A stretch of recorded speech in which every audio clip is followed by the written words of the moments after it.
Radhe Radhe. Wisdom channel में आप सबका स्वागत है। आप रसपान कर रहे हैं श्रावण मास महात्म्य की कथाओं का।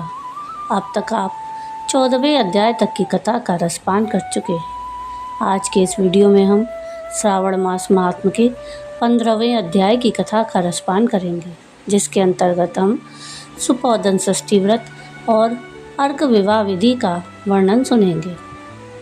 सनत कुमार बोले, हे देवेश, मैंने नागों का ये आश्चर्यजनक पंचमी व्रत सुन लिया। अब आप बताएं कि षष्ठी तिथि में कौन सा व्रत होता है और उसकी विधि क्या है। ईश्वर बोले, हे विपेंद्र, श्रावण मास के शुक्ल पक्ष में षष्ठी तिथि को महामृत्यु का नाश करने वाले सुपोदन नामक शुभ व्रत को करना चाहिए। शिवालय में अथवा घर में ही प्रयत्नपूर्वक शिव का पूजन करके सुपोदन का नैवेद्य उन्हें विधि पूर्वक अर्पण करना चाहिए। इस व्रत के साधन में आम्र का लवण मिलाकर शाक और अनेक पदार्थों के नैवेद्य अर्पित करें। साथ ही ब्राह्मण को वायन प्रदान करें। जो इस विधि से व्रत करता है उसे अनंत पुण्य मिलता है। इस प्रकरण में लोग एक प्राचीन कहानी सुनाते हैं जो इस प्रकार है। प्राचीन समय में रोहित नाम का एक राजा था। काफ़ी समय बीतने के बाद भी उसे पुत्र रत्न की प्राप्ति नहीं हुई। तब पुत्र की अभिलाषा में उस राजा ने अत्यंत कठोर तप किया। ब्रह्मा जी ने राजा से कहा कि तुम्हारे प्रारब्ध में पुत्र नहीं है। तब भी पुत्र की लालसा में वह राजा अपनी तपस्या से जरा भी विचलित नहीं हुआ। इसके बाद राजा तपस्या करते करते संकटग्रस्त हो गए।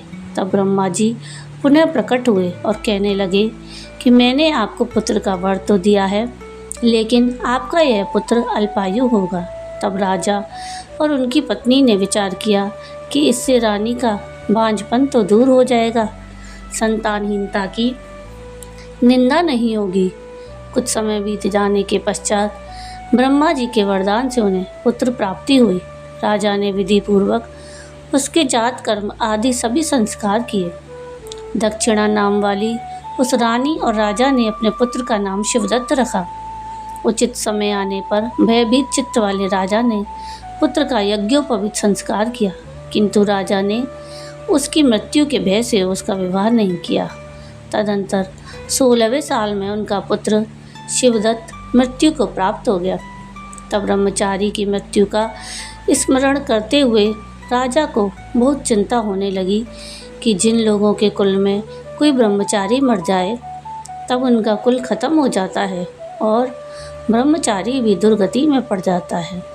सनत कुमार बोले, हे देवादिदेव, हे जगन्नाथ, इसके दोष निवारण का उपाय है या नहीं?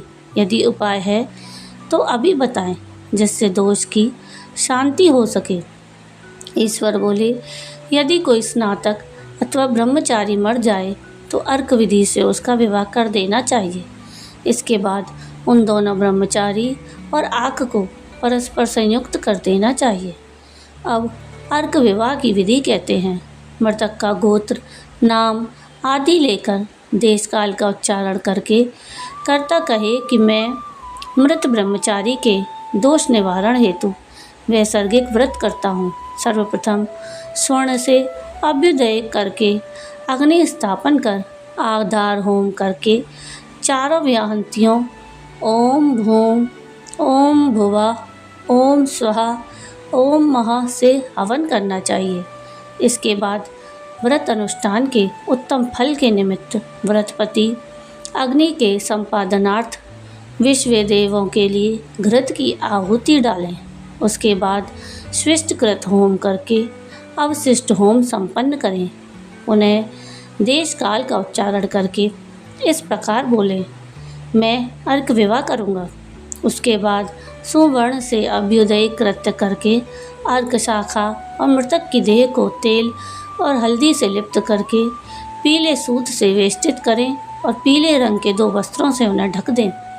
इसके बाद अग्नि स्थापन करें और विवाह विधि में प्रयुक्त योजक नामक अग्नि में आधार होम करें और अग्नि के लिए आज्य होम करें। उसके बाद चारों व्याहंतियों से ओम भुः, ओम भुवः, ओम स्वहा, ओम महा बृहस्पति और कामदेव के लिए आहुति प्रदान करें। पुनः घृत से स्विष्टकृत होम करके संपूर्ण हवन कर्म समाप्त करें। उसके बाद आँख की डाली और मृतक के शव को विधि पूर्वक जला दें। मृतक अथवा म्रियमाण के निमित्त 6 वर्ष तक इस व्रत का अनुष्ठान करना चाहिए।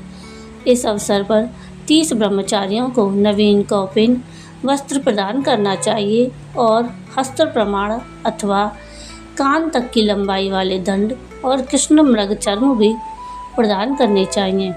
उन्हें चरण पादुका, छत्र, माला, गोपी चंदन, प्रवाल मणि की माला और अनेक आभूषण समर्पित करने चाहिए। इस विधान से व्रत करने पर कोई भी विघ्न नहीं होता है।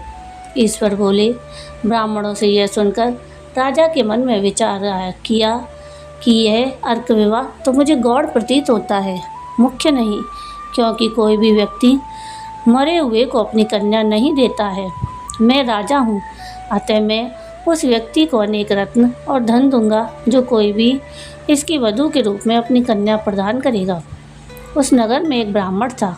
उस समय वह किसी दूसरे नगर में गया हुआ था। उसकी एक सुंदर पुत्री थी जिसकी माता की मृत्यु पहले ही हो चुकी थी। ब्राह्मण की दूसरी भी पत्नी थी जो ब्राह्मण की पुत्री के प्रति बुरे विचार रखती थी और दुष्ट मन वाली थी। कन्या 10 वर्ष की थी और दीन थी, अपनी सौतेली माता के अधीन थी। अतः सौतेली माता ने द्वेष और अत्यधिक धन के लालच में 1 लाख मुद्रा लेकर उस कन्या को मृतक राजकुमार के लिए दे दिया। कन्या को लेकर राजा के लोग नदी के तट पर शमशान भूमि में राजकुमार के पास ले गए और सबके साथ उसका विवाह कर दिया। इसके बाद विधान पूर्वक सबके साथ कन्या का योग करके जब वे जलाने की तैयारी करने लगे तब उस कन्या ने पूछा, हे सज्जनों, आप लोग यह क्या कर रहे हैं? तब वे सभी दुखित मन से कहने लगे कि हम लोग तुम्हारे इस पति को जला रहे हैं। इस पर भयभीत होकर बाल स्वभाव के कारण रोती हुई उस कन्या ने कहा, आप लोग मेरे पति को मत जलाएं, मैं इन्हें जलाने नहीं दूंगी। आप लोग सभी यहाँ से चले जाइए, मैं अकेली ही, और जब ये उठेंगे तब मैं अपने पतिदेव के साथ चली जाऊंगी। उसका हठ देखकर दया के कारण दीन चित्त वाले कुछ भाग्यवादी वृद्धजन कहने लगे, अहो, होनहार भी क्या होता है, इसे कोई भी नहीं जान सकता।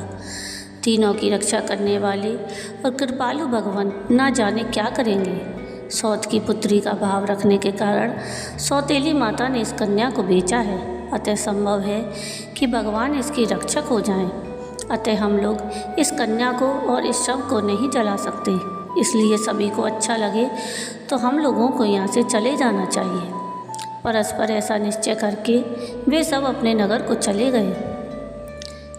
बाल स्वभाव के कारण यह सब क्या है इसे ना जानती हुई भय से व्याकुल वह कन्या एकमात्र शिव और पार्वती का स्मरण करती रही। उस कन्या के स्मरण करने से सब कुछ जानने वाले और दया से पूर्ण हृदय वाले शिव पार्वती शीघ्र ही वहाँ आ गए। नंदी पर विराजमान उन तेज निदान शिव पार्वती को देखकर उन देवों को ना जानती हुई भी उस कन्या ने पृथ्वी पर दंड की भांति पड़कर प्रणाम किया। तब उसे आश्वासन प्राप्त हुआ कि पति से तुम्हारे मिलने का समय अब आ गया है। तब कन्या ने कहा कि मेरे पति अब जीवित नहीं होंगे। उसके बाल स्वभाव से प्रसन्न और दया से परिपूर्ण शिव पार्वती ने कहा कि तुम्हारी माता ने सुपोदन नामक व्रत किया था।